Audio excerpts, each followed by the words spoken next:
we've just been taught to believe that this is just normal, right? Like this is just a natural way of doing things, that sense of like not being able to just get on the bus at the end of a long day at work and just like truly relax because you don't know who could potentially be around you. You have to keep your eyes open. And if you don't, you're likely to be blamed for something bad.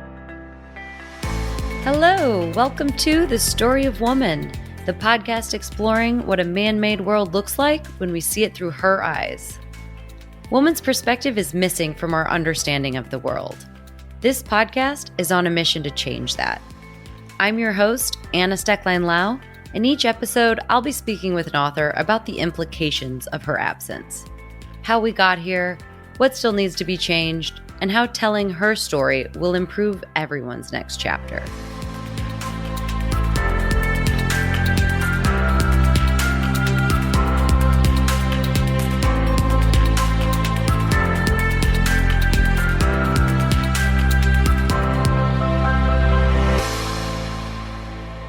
Hey there, friends. Welcome. I'm so happy you are here. We've got a great conversation today about women and cities. We tend to think about our cities and our neighborhoods and our homes as these fixed environments we interact within, something separate from our social systems and not really capable of discrimination or bias. But like everything else in our world, cities are shaped by gender. Someone had to design them, and the city planners, engineers, architects, historically, these have mostly all been men. And as we'll hear from our guest today, this doesn't mean men inherently designed cities to exclude women, but it's inevitable that there will be tunnel vision when there's only one perspective involved. So, of course, the best way to start to see how our cities are not serving everyone is to look through the perspective that has been left out. And that is exactly what our guest does today. Leslie Kern is the author of Feminist City, and she exposes what is hidden in plain sight by taking us through the city from a woman's perspective. She covers everything from the fact that wind tunnels and snowplows and buses and other integral parts of our cities were designed for the average male body, to the challenges of being a mom in the city or simply being left alone in the city as a woman. Her book also gets into the revolutionary power of female friendships, which sadly we didn't have time to get into today because it's a phenomenal chapter. So you'll just have to read the book to learn more about that. But a big topic of discussion today is the always present female fear, which I know all of my female identifying listeners will be very familiar with. We as women have many tactics to ease this fear when walking alone at night or down certain streets, like pretending to be on the phone, texting friends, avoiding shortcuts, and much, much more. And while this is a common experience amongst, I'm going to go ahead and say all women, it's also something we don't even think twice about because we just assume that that's how it is. Or, maybe it's something we just personally do. Or maybe we even think that we are being a little irrational. But as you will soon find out, it is none of the above. There is a reason, and it's not just in our heads. And we will get into all of that today. Leslie Kern, the author of Feminist City, is a feminist geographer. She holds a PhD in gender, feminist, and women's studies, and she is an associate professor of geography and environment and the director of women's and gender studies at Mount Allison University in New Brunswick, Canada. She is also the author of Sex and the Revitalized City. And the 4 quotes you will hear read during the interview are taken directly from her book, Feminist City. We've got a great conversation today looking at all the ways inequities have been embedded into our streets, homes, and neighborhoods, and how by reimagining our cities, we can build more just and sustainable environments for all. So pop those headphones in, go for a stroll, and enjoy. But only if it's not too dark or dodgy, of course.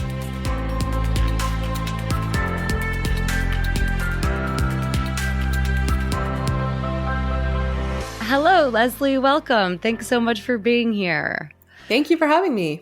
Yeah. As a current city dweller, I'm really looking forward to this conversation. Your book resonated on so many levels, and it has really allowed me to start seeing my own existence here in a clearer light. Because, when I first moved to a city 10 years ago now, any new way of existing, I kind of just thought, well, that's just how it is in the city. 10 flights of stairs to get down to the tube. That's just how it is because the train's underground, or creepy underpass that I don't want to walk through at night. That's just how it is, so I'll walk around. But your book has taken all of these seemingly innate characteristics of the city and really exposed them for what they are, which I guess are essentially problematic design flaws. But this is also deeply embedded that I'm sure you get asked a lot what gender has to do with cities in the first place. I mean, after all, cities are made of concrete and bricks and glass, so how could it possibly be feminist? So to start, could you please explain what exactly gender has to do with cities? Thanks for the question. You're totally right. It's not intuitive to look around the built environment and to either see gender or to get a sense that there's anything to do with sexism or gender discrimination in the spaces around us. But we can think about this in so many different ways. One, the question of who built the city and who continues to build the city, primarily professions such as architecture, planning, policy, design, civil engineering. All of these things are dominated by men. Doesn't mean that they inherently make sexist spaces, but their world and life experiences might be quite different than those of women. And in many ways, the city has been set up to support the lives and needs of what was assumed to be a typical man in the 20th century, a breadwinning husband and father who would commute from the suburbs into the central city for work on a 9-to-5 schedule in a linear journey, either in a car or on a train.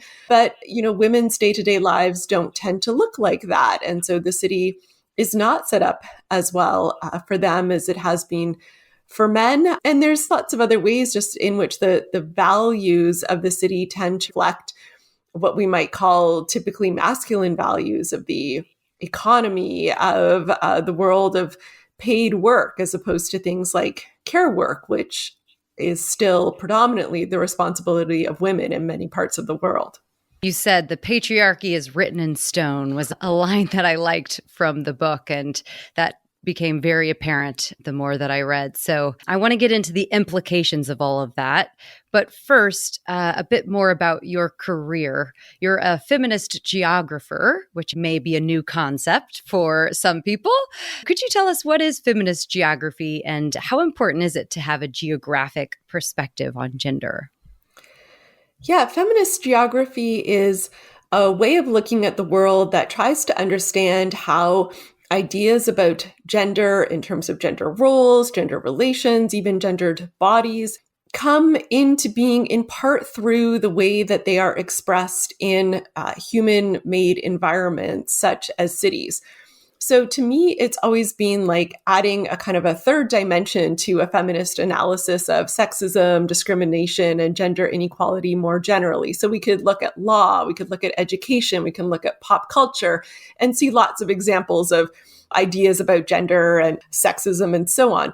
But feminist geography says we can also look at space, the spaces around us, everything from our homes to our streets to our parks and public institutions, and also see ideas about what are the right ways for people of different genders to act and behave, and also expressions of gender dominance and oppression in those environments as well. Yeah, you said it's not quite the elementary geography we might be thinking about with our maps and everything. It's really the human relationship to our environment, which really paints the picture of that. So let's get into the chapters. I love how you divided the book up by different ways of being in the city, as a mom, as an individual, as a friend, in protest. I thought that was really unique, and you took us through your personal story within each of these, which made it a very enjoyable read and a lot less like an academic textbook and more like a personal narrative with a lot of eye-opening information. So the first chapter, which is called The City of Men, tells us a bit about that history that you've touched on, the history of cities.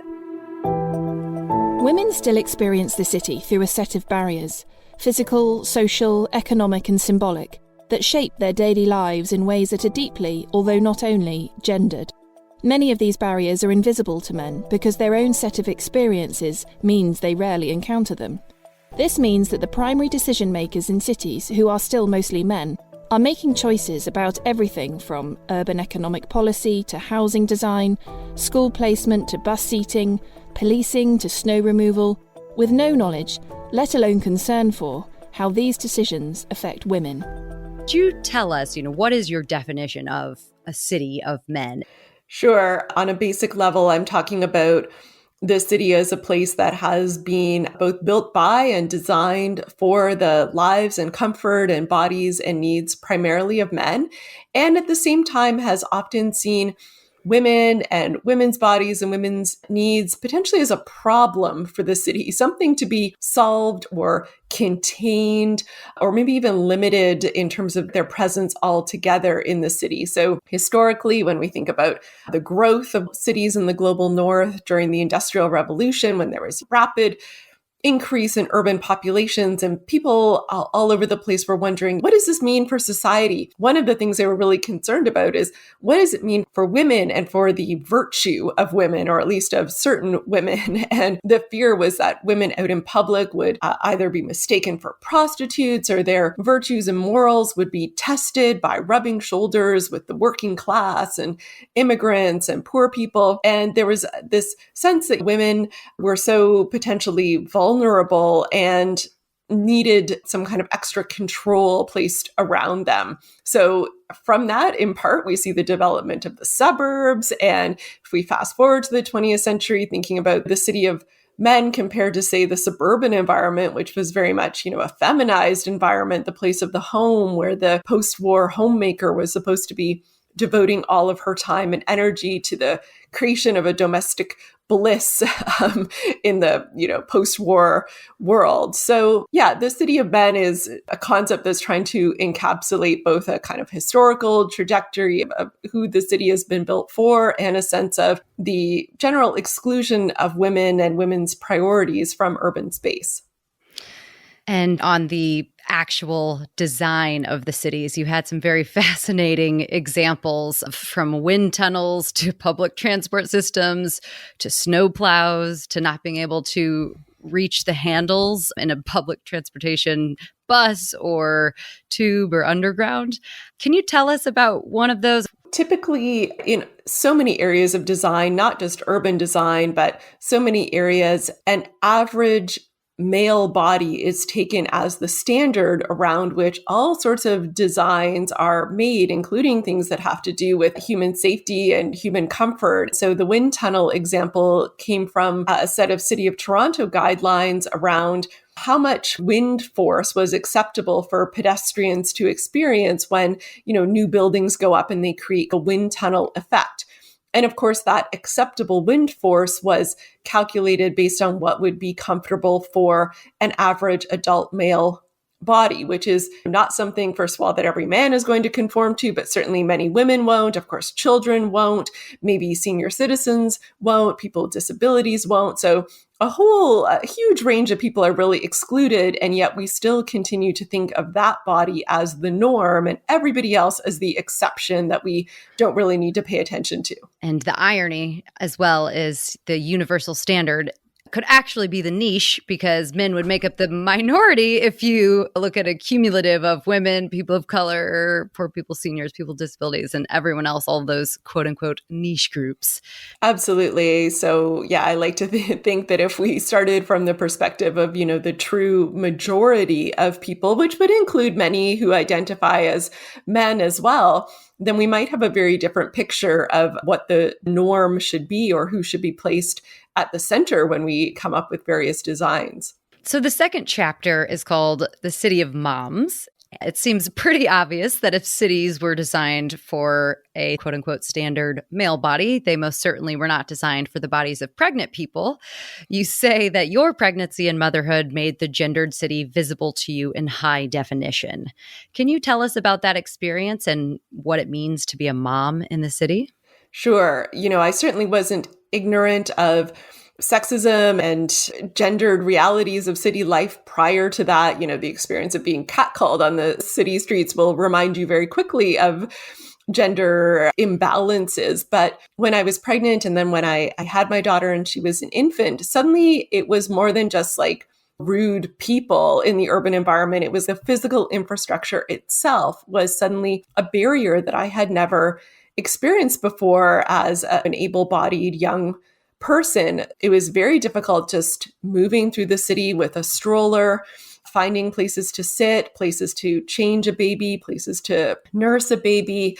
People would give you hostile looks like, what are you doing here? And it was really one of the first times that I had this sense of, oh, I kind of don't belong here at this time, or there's a sense that I shouldn't be doing these activities in public spaces, that I and the baby are really a nuisance to the true user of whether it's the subway train, the cafe, the lineup at the grocery store, all of these places. It was like, oh, yeah, you don't really belong here anymore. It's interesting. I hear you say it makes you feel like you don't belong, because I think that's our first instinct is about us instead of this system and this design, did not include pregnant people in the first place.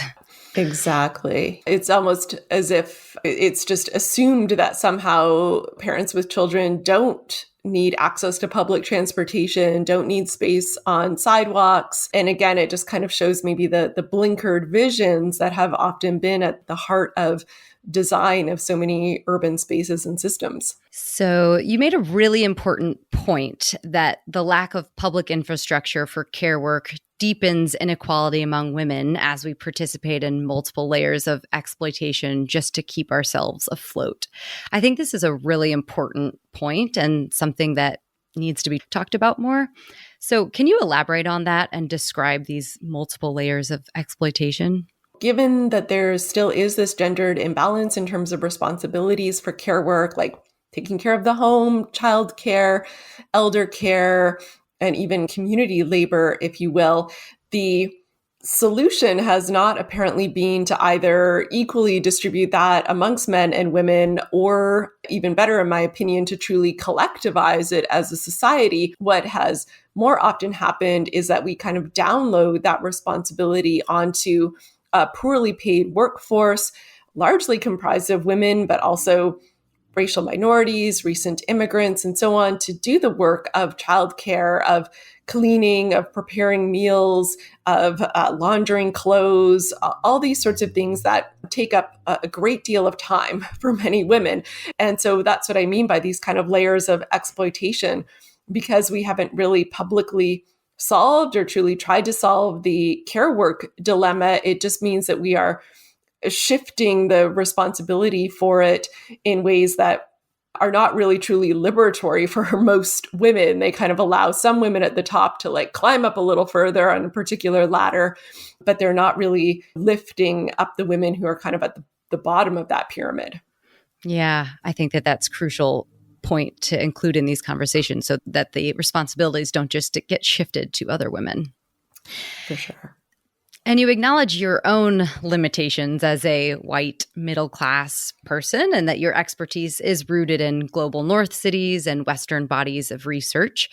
Can you talk to that? How much of this book is relevant to cities in the global South? And is there anything that we should keep in mind while reading your book or listening today in terms of considering women in cities outside of this scope?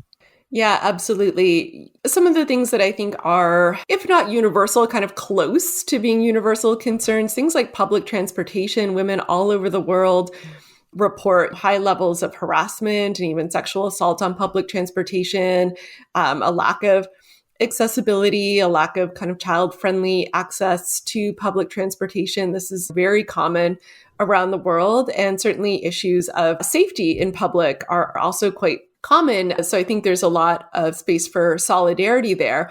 One of the things that people, I hope, should take away, and something that I've been able to increasingly recognize over the last couple of years of sort of talking about this book with so many people, is that it doesn't require, Western global North feminist expertise to fix these problems. In fact, in hundreds of cities in the global South, women are already working on these problems, and some, really innovative solutions come from the global South. So I always want to be sure, even though I have not been an expert on those things, I'm learning as I go here.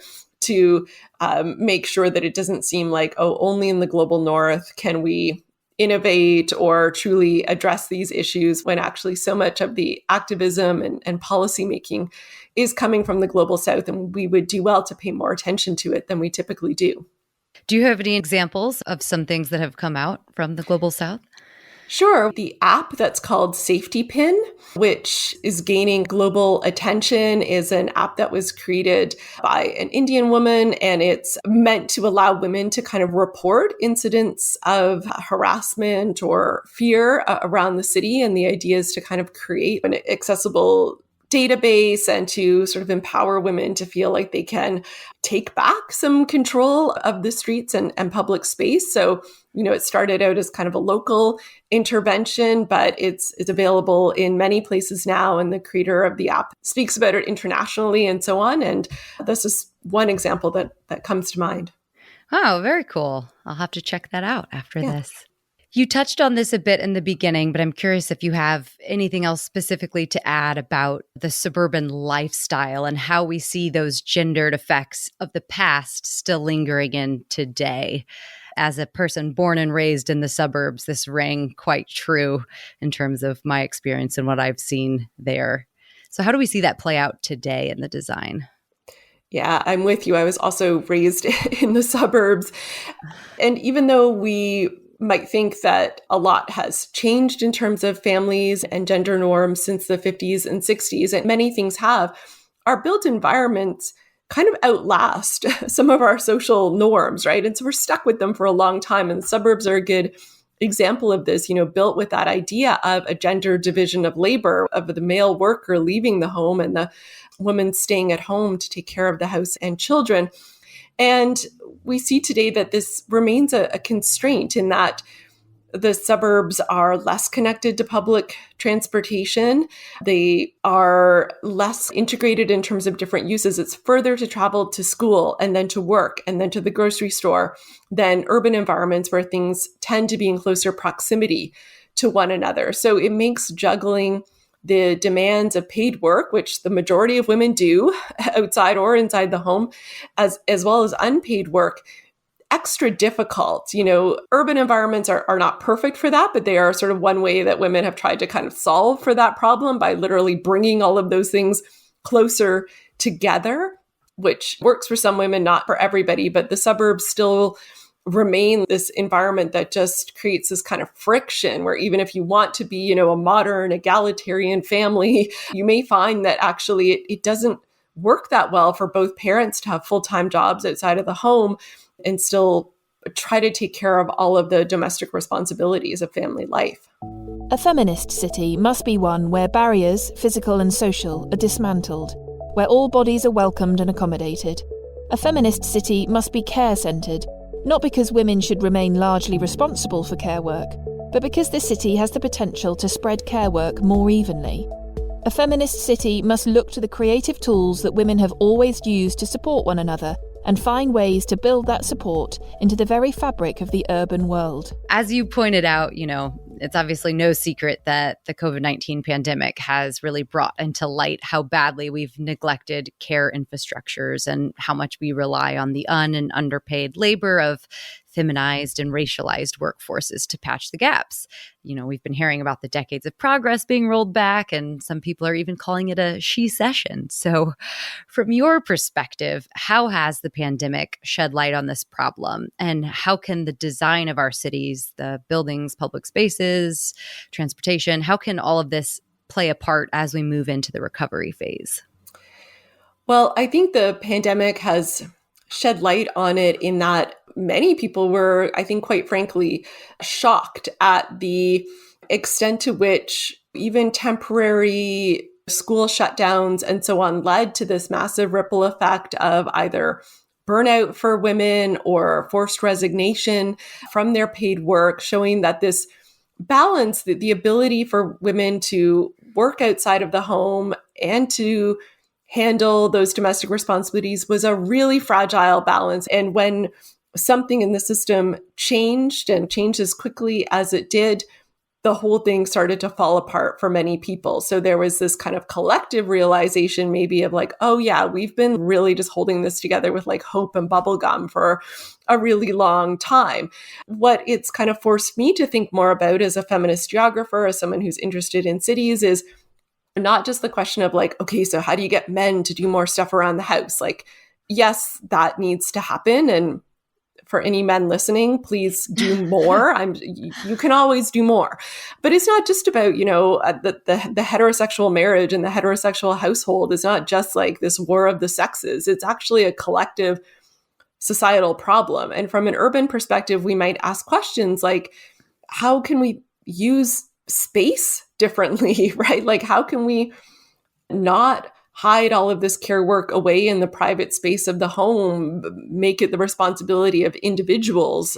How can we bring it literally into the public, both in outdoor and indoor public spaces? How can we find creative and frankly more environmentally sustainable ways to share the labor and resources that go into cooking and cleaning and caring for children, growing food, looking after elderly folks, all of those kinds of things that we need to do. And the hope, the dream, the utopian vision that I have is that if you can shed light, like literally bring it into daylight, then we might actually value this labor, right? Instead of seeing it as unskilled, as just something that women do naturally. That keeps the whole economy going. Yeah, as something that you can pay minimum wage or below for people to do, and say, oh yeah, like without this, as you say, none of the rest of it happens, right? So can we actually take shared responsibility for it and see it for the most valuable labor that there is in the world? So the next chapter was the City of One. And you started this chapter talking about how, for some people, phones and headphones are more than a form of entertainment. They create social barriers and are a part of our urban survival toolkit. I loved this idea, and it's not anything I'd ever really considered, but it's so true. So kind of a multi-part question here. What do you mean by the City of One? Why is that important? And why do women need headphones to experience the city in this way? Yeah, the City of One is kind of about the idea that for many people, one of the great pleasures of city life is the ability to blend into the crowd, to be anonymous, right? To not walk down the street like I do in this small town and everybody knows your business and everybody wants to chat and say hello. To be independent, to be able to construct a kind of a new identity for oneself. And even going back to kind of like late 19th, early 20th century writings about the city, the idea of the flaneur, an individual who could kind of be a true urban spectator, just enjoy the thrum of city life, that pleasure of people watching, and yet just be one of the crowd has been kind of held up as one of the ideals of city life or the true joys of city life. But I think for many people in cities, women included, that has not really been available to us. And there's a number of reasons. One might be a sense of fear, so needing to kind of have almost eyes on the back of your head, a sense of vigilance that might prohibit you from fully slipping into that sort of pleasure of just wandering, blending, and watching, because you are aware that you are likely being watched as well, right? So can you sort of truly blend in if you are the watched, if you are being objectified, right, by others? And of course, the all too common experience of unwanted conversation, attention, and even physical contact that happens in the city. So when I was writing about headphones, phones, your book as this sort of indication of a social barrier, that's what I was getting at, that it's not necessarily that people don't want other human contact or that we're all totally, isolated and cut off from one another, but that for some groups, this is the only way that we can get a moment of peace, right? To sort of signal like, don't talk to me right now. I'm reading my book. And on the Canadian edition of Feminist City, it's a paperback, and on the back flap, if you open up the back flap, it says, "Fuck off, I'm reading." And the idea was that if you were standing on the subway reading and someone comes up to you, you can sort of open the flap. I think all books need that. Absolutely. It's the survival toolkit for sure. But I think that you made a really good point. And it's not that it's technology that makes us antisocial. It's people make us antisocial, and technology is a remedy to help with the discomfort that that brings. And, you talked about that contradictory gendered socialization for women that, we need to beware of strangers, but also always be nice to strange men that might try to talk to us. So it's that constant balancing act of how to respond when there is someone trying to talk to you. And in that same chapter, you talked about the dreaded smile request, which kind of comes along with these as well. So not only are we often not allowed to be alone in this space, but we're not allowed to be alone with just our natural resting face because we'll be told to smile. And it's interesting, I've seen, kind of on social media, women talking about how much they've appreciated wearing a mask in public because it has totally eliminated that kind of interaction. Nobody can see whether you're smiling or not, whether you have your bitchy resting face or not. And it doesn't make sense to tell anybody to smile. So maybe we'll be keeping masks for even a little longer than we need to. It's so true. I have that thought, and I will definitely be continuing wear mine. And I sometimes am singing underneath as well. So I'll continue that habit. Me too. Me too. Love it. Okay, I'm going to take a leap here. What about manspreading? They want to take up more geography. Any correlation with, this problem of men taking up more space physically and women being told to kind of shrink themselves and be as small as possible? Yeah, I think it's unfortunately a trait of, I think we can call it kind of toxic masculinity, a sense of entitlement to take up space in public, a kind of lack of consideration for other people, a lack of awareness of how the way that you carry yourself, the noise that you make, the space that you take up affects other people. And it's, not to say that all men are intending to do something hostile, but again, being socialized into a certain set of norms that sort of say, this is okay, this is normal, I see other people doing it. And when you pair it with the fact that if you, scan your eyes around the tube, you'll often see women literally shrinking themselves or holding their bodies really tight. Their elbows are tucked in, their knees are squashed together, their purses are tucked away underneath their legs, their shoulders are hunched, and they're trying not to take up any more space than is humanly possible. And when you look at those two things, you think, yeah, this is not natural, right? There's something going on here about how we've been taught to, be like literally to be physically embodied in space. Yeah.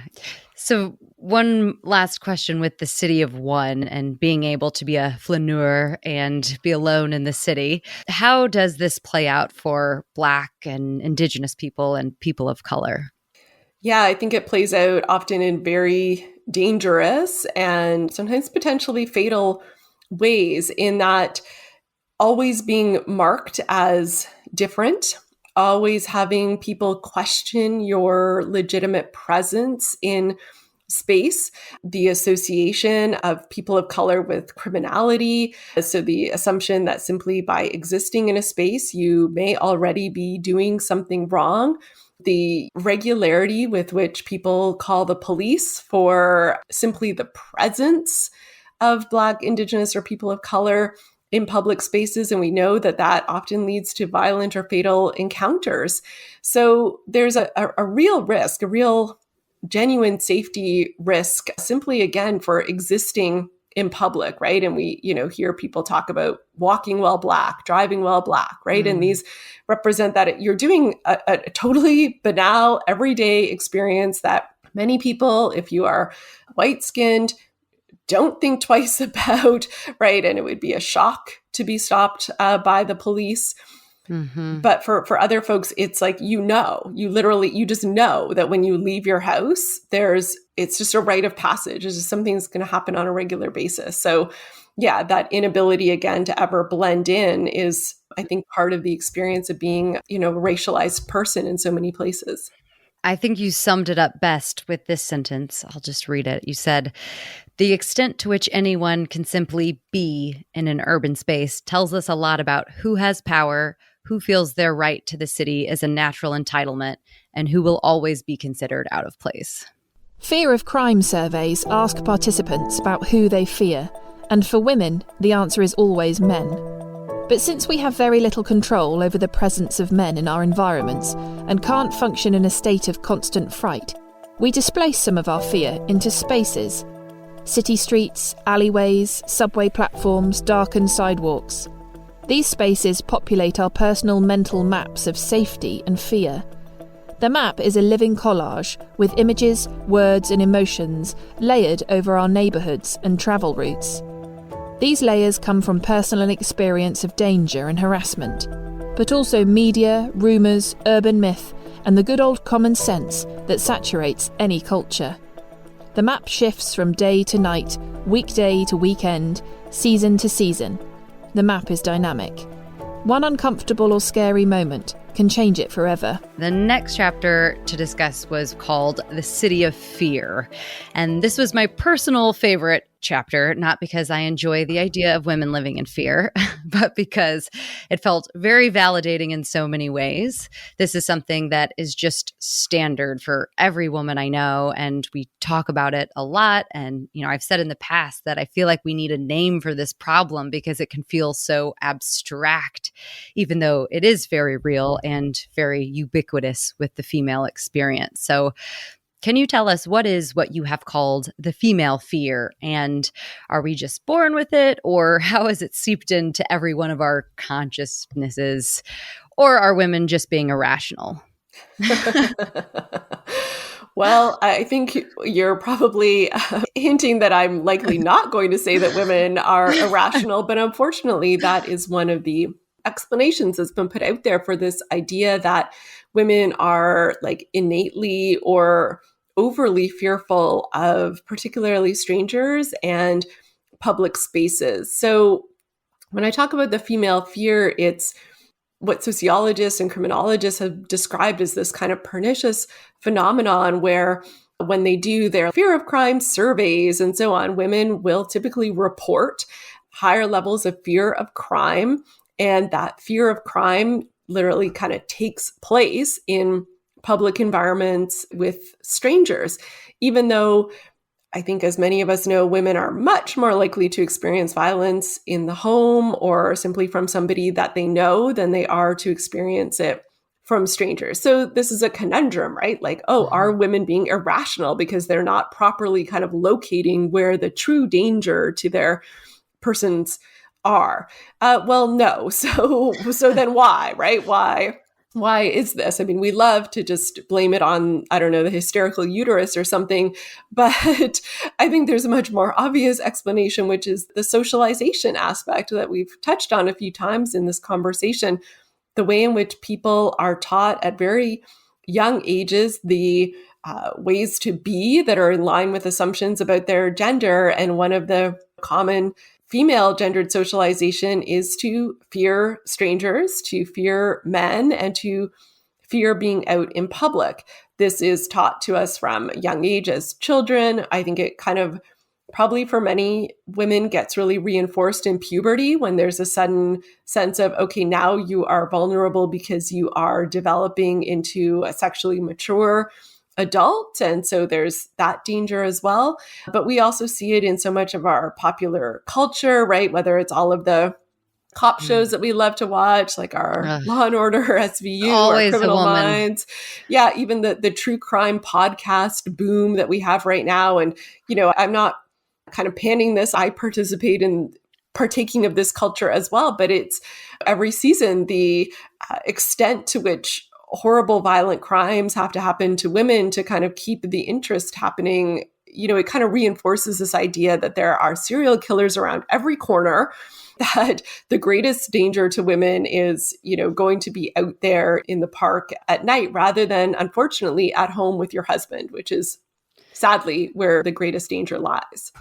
Yeah, you said in the book to describe this phenomenon, all these messages and instructions about stranger danger and what we do about it comes in like an IV drip, building up in our system so gradually that once we become aware of it, it's fully dissolved in the bloodstream. And I think that that's a great explanation of how that happens. And to your point of the reality being that most of men's violence against women being in the home. If this is the case, how is the narrative so wildly inaccurate?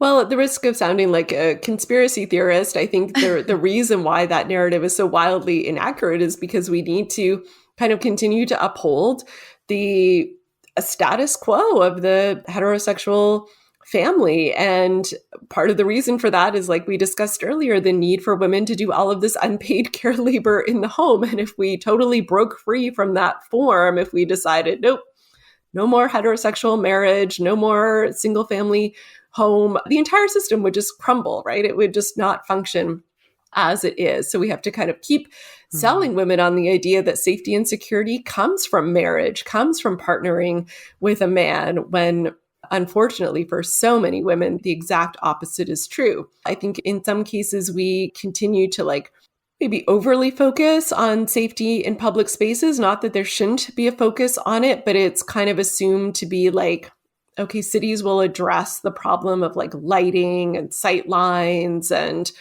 urban design elements and things like that. And then we'll leave domestic violence to a totally different area of social policy, often to totally different levels of government.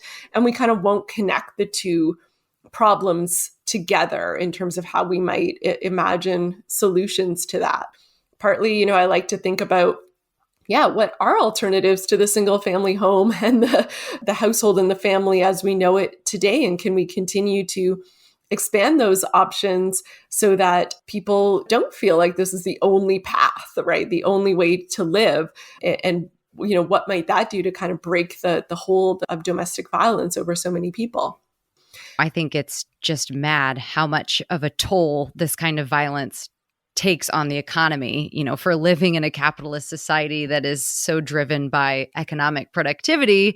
You think that they would mind the 23 billion pounds that it costs the state employers and victims in England and Wales every year. That was the stat I looked at before this. It's just wild. So there's that cost, but then you talk about the implications of this fear on the individual woman as well, the psychic toll.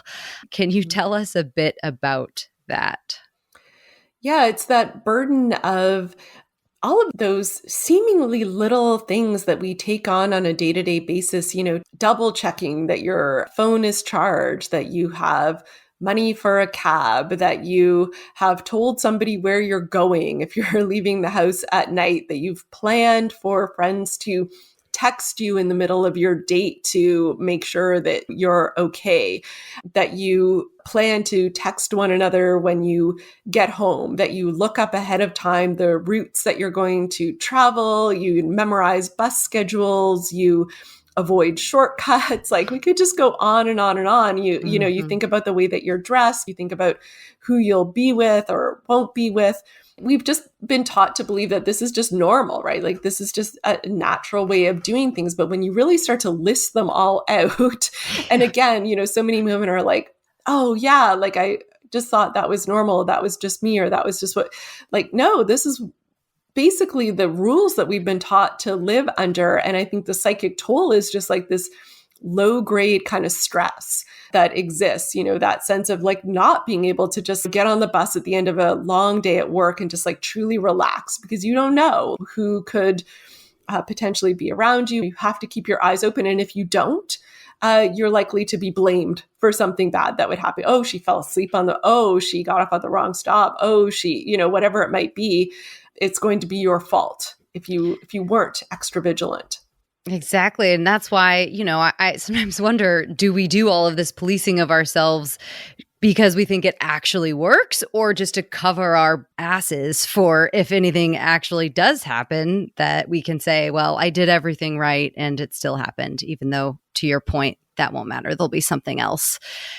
Everything that you listed, I think we should just start listing them all off so we can all see how ridiculous that it is. I have a couple friends that told me the other day that they consciously look for street cameras when they're out so that their faces are registered on them. That's just like a reflex for them now. That was a new one that I had not considered. I'm like, oh no, should I be doing that? Yeah. I mean, as modern technology changes, we're sort of given all of these like new ways to police, as you say, our own behavior. But to what end, right? Yeah. Yeah. Okay, so then on to what we do about it. I want to talk about what we can do about it, but first I want to talk about what we can't do about it. A lot of people believe that in order to keep people safe, and specifically women, we need more police, more crime, more police. Why is that not the approach that you suggest? Sure. Well, I think just on the face of it, if we actually looked at what policing has done to improve women's safety over decades or century or more, like I'm just waiting for somebody to actually show me statistics that say, oh yeah, policing has helped. The criminal justice system has made the world safer for women. I just think objectively it has not, even if it is proceeding with the best of intentions, which honestly I question, but even if it was, it's not working. It's not doing what it says it's going to do. So I think in that sense, if we keep putting our eggs in that basket, then change isn't going to happen. And at the end of the day, we're just giving more money and resources to institutions themselves that are very patriarchal, are very violent even towards the women that work within those institutions. The number of women police officers and so on that report sexual harassment and even assault from their colleagues, right? It's a huge number. So they can't even police themselves or take care of the women that are within their own ranks. How are they going to take care of women in public? And of course, the perhaps even more compelling argument is just that policing causes so much harm and danger to so many communities, whether that's people of color, Black and Indigenous people, queer folks, homeless folks, trans people, sex workers, poor people, that I don't think the potential safety of some small group of likely white middle-class women really justifies the danger to so many other people. Using that as a justification for practices that target vulnerable groups is definitely not the answer. Exactly. And of course, as you mentioned, police forces themselves can be a hotbed of sexual harassment and assault against the public. This is all really timely for us here in London, where the conversation has been more on the forefront than usual because of the recent case with Sarah Everard, who you mention in your book.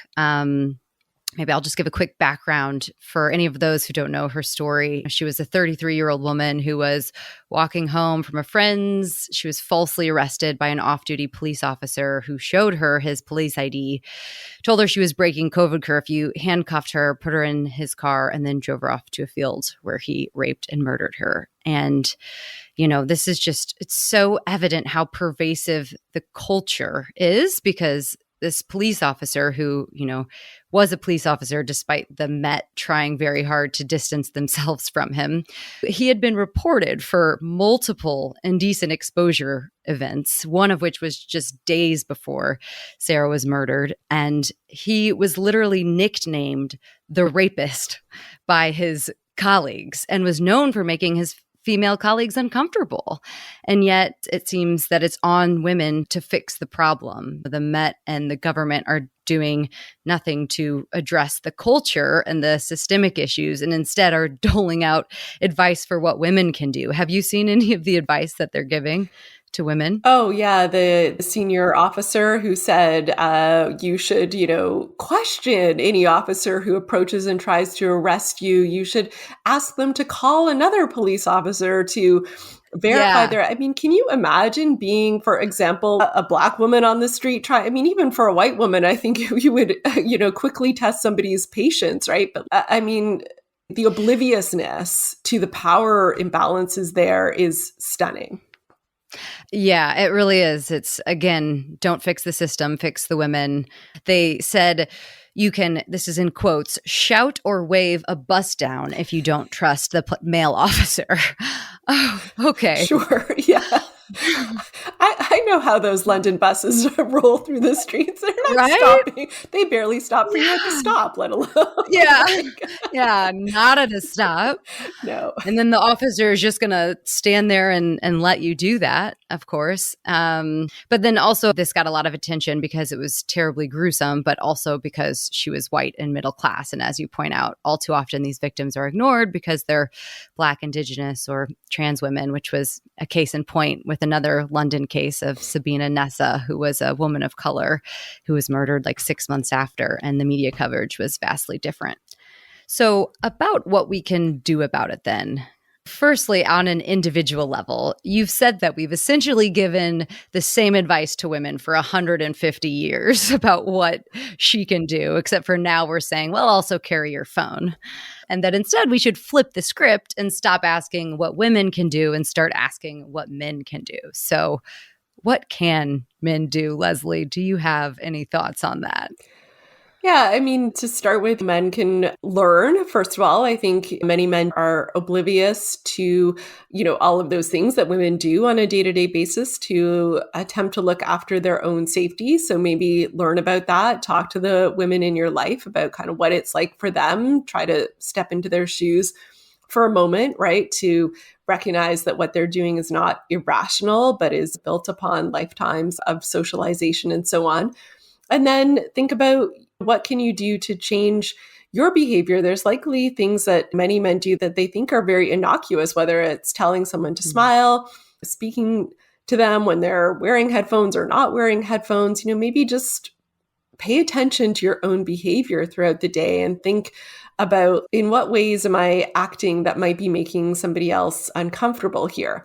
But perhaps even more importantly is that men need to kind of check other men, right? Like you cannot let it slide when you hear somebody making a catcall, when you hear people making racist and sexist jokes, when people are talking about picking up drunk girls at the club. You need to shut it down because I think women have been talking about this for decades, if not centuries.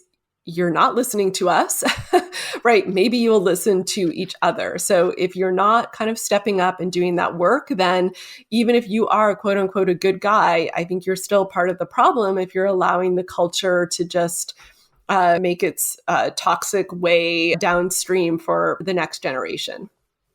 Yeah, I think that's a really good point. There was all kinds of stuff going around on social media after Sarah's murder about what men can do walking on the other side of the street. Don't walk closely behind, but exactly as you say, it's not just about you yourself. It's about what you do in situations when you see other people maybe behaving as you know that they shouldn't be. And then I know this isn't a fix the woman situation, but is there anything that we can personally do to try to alleviate the female fear, at least as a coping mechanism until the system is fixed? Well, I think, as much as it's sometimes frustrating, this sort of, go out with other women, travel in groups, that sort of thing. It's frustrating when it's advice that's kind of being pushed on us. But I think we can also recast it and recognize that there are ways that women have long taken care of each other, right? And that when we do text each other when we get home, when we do offer to walk a friend home, when we say we're going to go together to do this thing, it is an expression of collective care.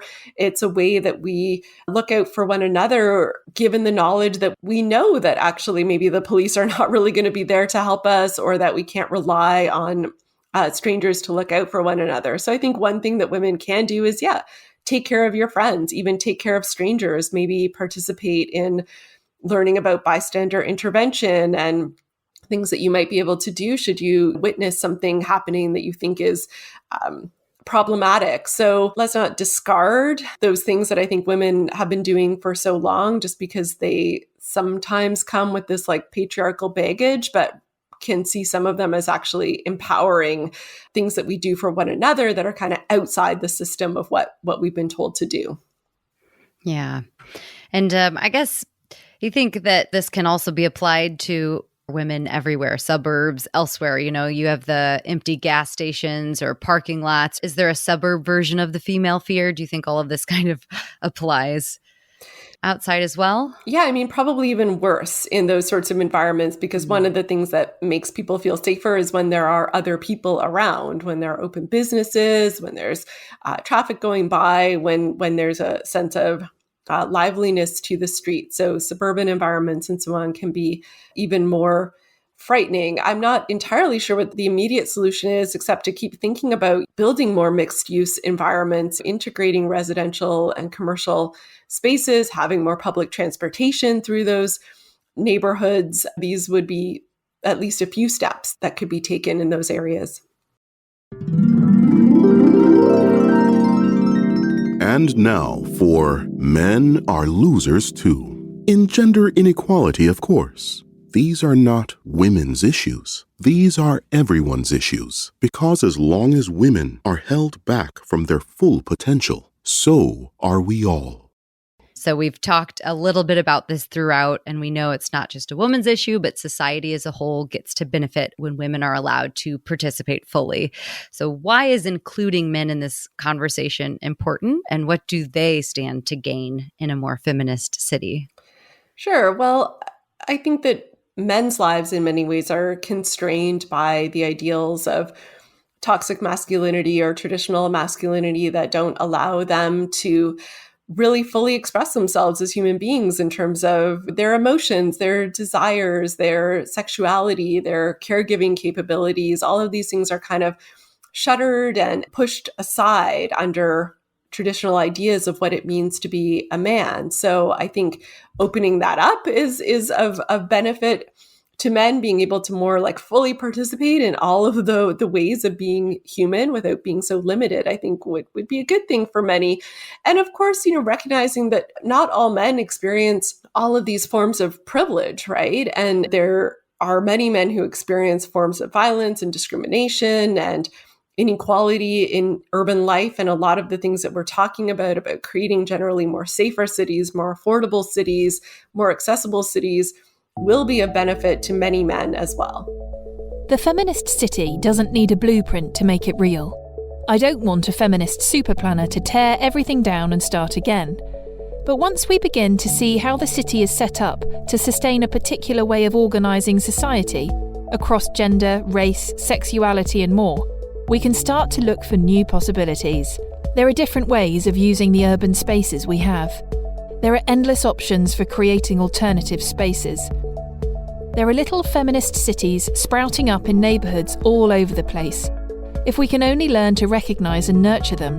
The Feminist City is an aspirational project, one without a master plan that in fact resists the lure of mastery.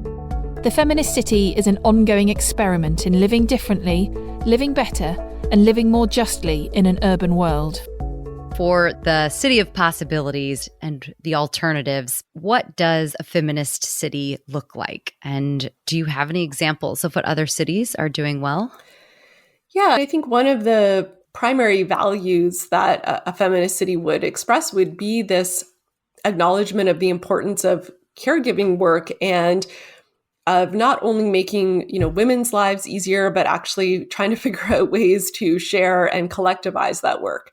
I think there are a lot of examples of kind of the former happening where there are urban efforts to make juggling care work and paid work a little bit easier. So cities that include, gender mainstreaming in their urban plans are looking at the ways in which transportation routes, snowplow schedules, school mobility plans, and so on impact women and men differently, and trying to make sure that they are not kind of reproducing gendered inequalities in the way that they design spaces. So cities like Vienna have long had gender mainstreaming as part of their agenda. Barcelona is another example where, especially at the moment, they have a lot of female leadership in that city, and they are really pushing for more pedestrian spaces, more green spaces, more active mobility, safety for children on the streets, all of these kind of things that really make a more like human kind of everyday urban environment.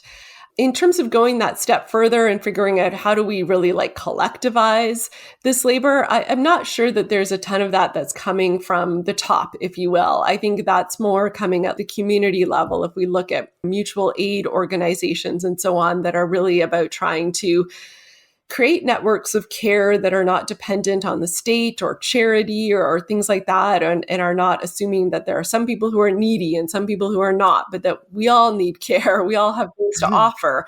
I think we could probably learn a lot from those examples and see if there are ways to kind of integrate them into the city of possibility of the future.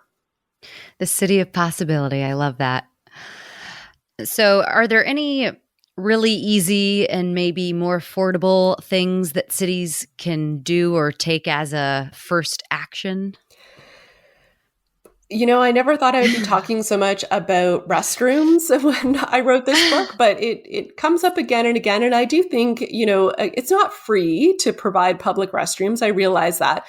But it's also not that complicated, a thing that cities could do or that they could kind of revive. So in my hometown, Toronto, there are public restrooms in parks, but they are all shut down for the winter because they're not heated spaces.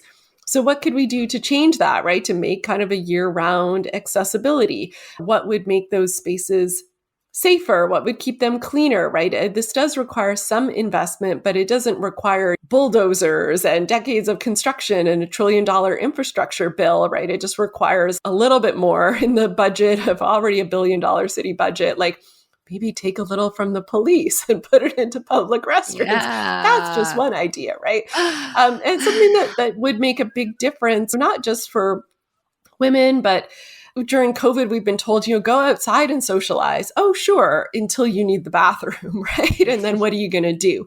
So it could do a lot to kind of revitalize public space, make it more tourist friendly if that's one of your goals. Great for children, great for seniors, all sorts of people who typically maybe are limited by lack of toilet access. Yeah. And I mean, that's just another point of something that everyone will benefit from, including men as well. Absolutely. So. Yep. Everybody uses the bathroom. Yes. Just a quick note to say that this is by no means a trivial issue, especially when you look at the global picture. In Leslie's book, she writes that the lack of safe facilities for women and girls put them at an even greater risk of violence, and that an estimated 2.5 billion people globally lack access to proper sanitation. United Nations has recognised sanitation as both a women's rights issue and a human rights issue. But little progress has been made on this particular development goal. Is there anything that we can do as individuals to help create this city of possibilities, this feminist city? Yeah, I think it can be small things, right? It doesn't have to be, I'm going to run for mayor and change everything. It could be being that bystander who notices and says something when something is going wrong. It can be the person who checks on an elderly neighbor, make sure that they have something to eat or that they have a ride to their doctor's appointment. It can be hanging a pride flag outside of your house during Pride Month or maybe all year, right? It can be those kind of like symbolic gestures, the Black Lives Matter flag or placard, things that signal your political and moral and ethical commitments in the world. And the more people kind of see that and sort of recognize one another in those intentions, that's great. You can go and join a protest. You don't necessarily have to organize the protest, but you can join a protest if that is available to you or safe for you. It never hurts to have that one extra body. You might think, I don't make a difference. But you know what? If everybody thought that and everybody stayed home, we would never have protests. And they do lead to change. It's not always overnight, but it's important. It does matter. So if you can get yourself out there on the street every once in a while, go for it. And they could also get your book to keep learning more on this, right? That's always an option too. And yeah, I won't dissuade you from that choice. All right. One more question and then we'll get into the final section. So if people take one thing away from this conversation today, what do you want it to be? That a different city is possible. We tend to look around at the built environment and think it's always been this way. It's kind of unchangeable. It literally is stone and concrete. It's not mutable. But there are so many systems and processes and just ways of being in the city that are not so fixed, right? That don't require a bulldozer or a crane or a wrecking ball to change them. The way that we live in cities, the way that we relate to one another, the way that we use spaces, those can all be changed. It's always dynamic. So don't feel trapped in the city that we have. There's a possibility in every corner of the environment.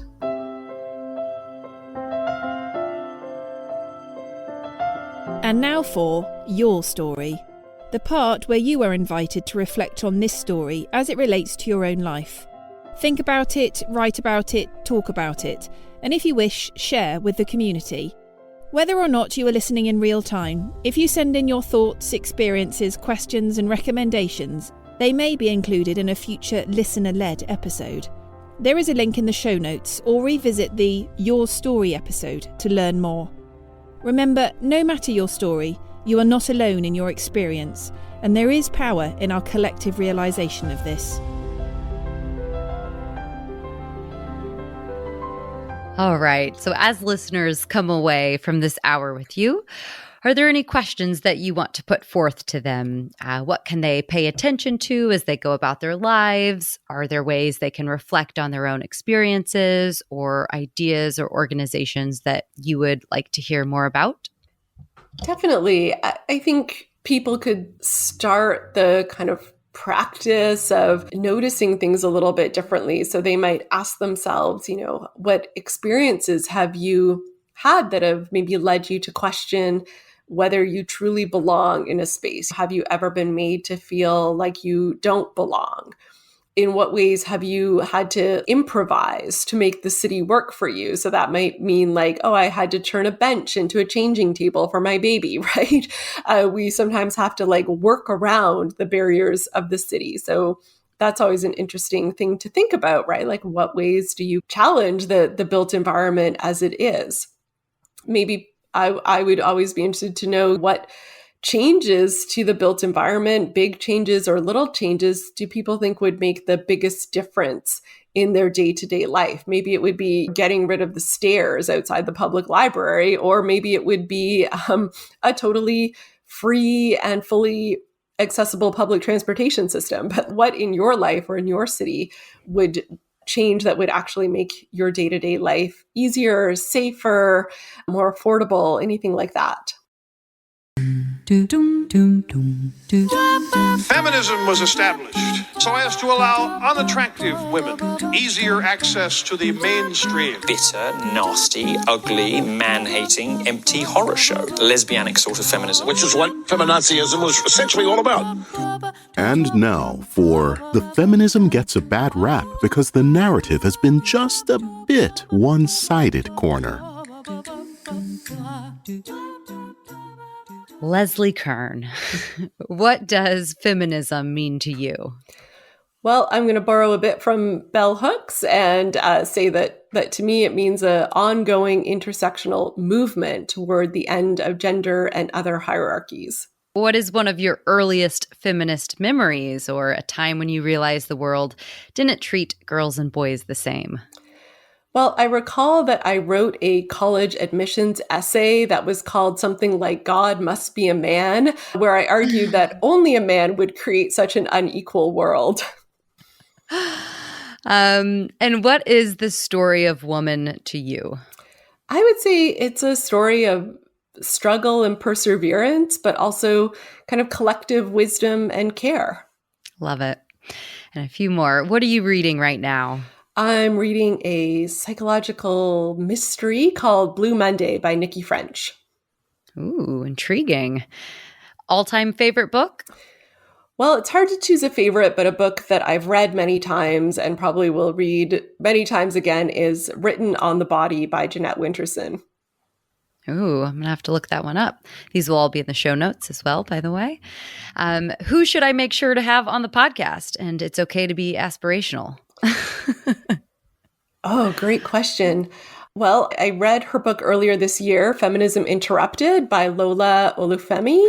And she's a fantastic speaker, someone who I think would really have a lot to say about what women can do to create a feminist world without relying, for example, on the state to make it happen for them.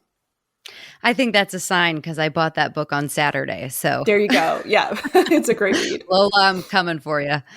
What are you working on now? I just finished writing my next book, which is all about gentrification, and that will be coming out next fall from Verso and Between the Lines. And I'm also working on a book about feminism in academia, a kind of how to make your academic work environment a more feminist space. Oh, very nice. I think a lot of people will need to read that one when it comes out. And then where can we find you? This will be in the show notes and on our website as well, but where can people find you? Sure. I am at Leslie K on Twitter, Instagram, and on Peloton, if that's your thing as well. Oh, love it. I need to get one of those. Amazing. Great. Thank you so much, Leslie, for your time. Author of Feminist City. Everybody go out, get your copies. There'll be a link in the show notes and on the website, but really appreciate your time here with us today. Thank you for having me. It was great to chat with you.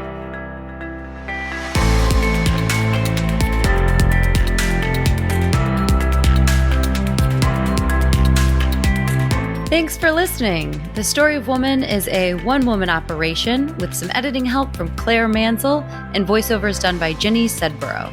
If you enjoyed this episode, there are a few small things that you can do that make a big difference in helping other people find the podcast and allowing me to continue putting out new episodes. You can subscribe, leave a review, share with a friend, follow on social, buy me a coffee. Not literally, this is the name of the platform to raise production funds, but hey, I'd grab a coffee as well. Or head to the website and check out the bookstore filled with hundreds of books like this one. If you purchase any book through the links on the website, you support this podcast and local bookstores. So feel free to do all your shopping there. All of these options are in the show notes, and anything you can do is very much appreciated and makes a big difference in elevating women from the footnotes of history to the main narrative.